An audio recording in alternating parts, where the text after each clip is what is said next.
Hello friends, कैसे हैं आप सभी लोग। मैं हूं नवीन और आज मैं आप सभी को फिजिक्स में क्लास 12 पहला चैप्टर है वैद्युत आवेश तथा क्षेत्र। इसमें पहला टॉपिक आवेश, चार्ज जिसको इंग्लिश में बोलते हैं, चार्ज के बारे में आप सभी को बताने जा रहा हूं। तो कृपया आप सभी लोग इसको बहुत ही ध्यान से सुनिएगा और इसको अपनी नोटबुक में नोट कर लीजिएगा। और टॉपिक स्टार्ट करने से पहले मैं आपको बता दूं कि आपने अगर यदि हमारा चैनल सब्सक्राइब न किया हो नवीन स्टडी ओशियन, तो आप पहले उसको सब्सक्राइब कर लीजिएगा। कम टू द पॉइंट, अब टॉपिक पर आते हैं कि आवेश क्या चीज़ होती है। सभी लोगों ने सुना है कि आवेश, धनात्मक आवेश, ऋणात्मक आवेश सभी लोग जानते हैं, लेकिन इसका डीपली में ये नहीं मालूम है कि इसकी उत्पत्ति कैसे होती है, आवेश कहाँ से उत्पन्न होता है। तो चलिए मैं आपको बताता हूँ कि जैसे मान लेते हैं कि कोई दो वस्तु हैं। एक वस्तु है ए और एक है बी, ठीक है। मान लिया ये है ए और ये है बी। अगर हम इन दोनों वस्तुओं को परस्पर मीन्स आपस में रगड़ते हैं तो क्या होता है, चार्ज जनरेट होता है, चार्ज उत्पन्न होता है। एक उदाहरण देता हूँ, यदि अगर हम अपनी दोनों हथेलियों को आपस में रगड़ते हैं तो कुछ हमको टेम्परेचर की अनुभूति होती है, ताप की अनुभूति होती है। मीन्स हाथ की जो हथेली है वो उसमें थोड़ा सा गर्माहट हमको महसूस होती है। तो यानी क्या हुआ, जब दो वस्तुओं के संपर्क तल आपस में रगड़े जाते हैं तो वहाँ से चार्ज उत्पन्न होता है। और क्या होता है इसके बाद में कि पहली वस्तु से इलेक्ट्रॉन दूसरी वस्तु में जाने लगते हैं।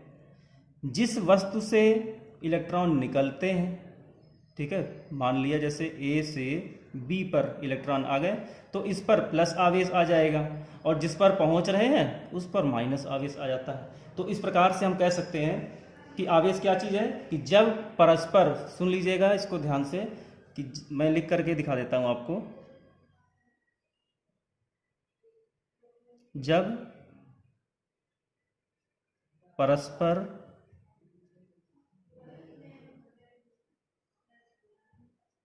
दो वस्तुओं को रगड़ा जाता है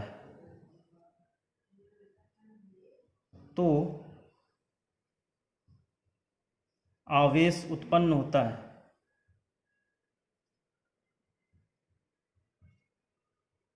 ठीक है, इसको किससे प्रदर्शित करते हैं, Q से। इसे स्मॉल q से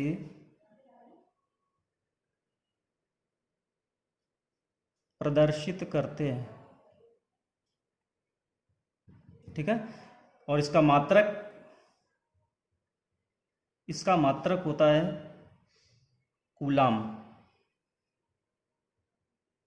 कूलाम क्या है, इस वैज्ञानिक के ही नाम के आधार पर इसका मात्रक रखा गया है। इसका मात्रक कूलाम होता है, ठीक है। एक फॉर्मूला आपने पढ़ा होगा, Q is equal to N into e. Q is equal to N into e. इसमें क्या चीज है, Q क्या है, आवेश। Q बराबर है आवेश। N क्या है, इलेक्ट्रॉनों की संख्या।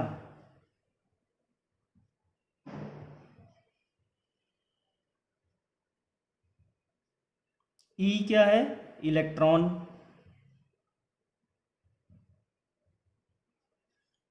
ठीक है, तो आपको समझ में आ गया होगा कि आवेश क्या है। आवेश की परिभाषा आप क्या लिखेंगे, यहां से स्टार्ट है। जब परस्पर दो वस्तुओं को रगड़ा जाता है तो आवेश उत्पन्न होता है, ठीक है। और इलेक्ट्रॉन एक वस्तु से दूसरी वस्तु में जाने लगते हैं, ठीक है। यानी आवेश का और इलेक्ट्रॉन का स्थानांतरण प्रारंभ हो जाता है, ठीक है, जिससे आवेश उत्पन्न हो जाता है। आवेश स्मॉल q से प्रदर्शित किया जाता है और इसका मात्रक होता है कूलाम, ठीक है। तो दोस्तों, आपको ये वीडियो कैसी लगी आप प्लीज़ कमेंट में लिख करके ज़रूर बताइए। कमेंट से हमको इस बात की इन्फॉर्मेशन मिलती रहेगी कि हमारे वीडियो में कोई कमी तो नहीं है या कोई चीज़ छूट गई है, तो वो हम आपको अगले वीडियो में समझा देंगे। वीडियो देखने के लिए बहुत बहुत धन्यवाद।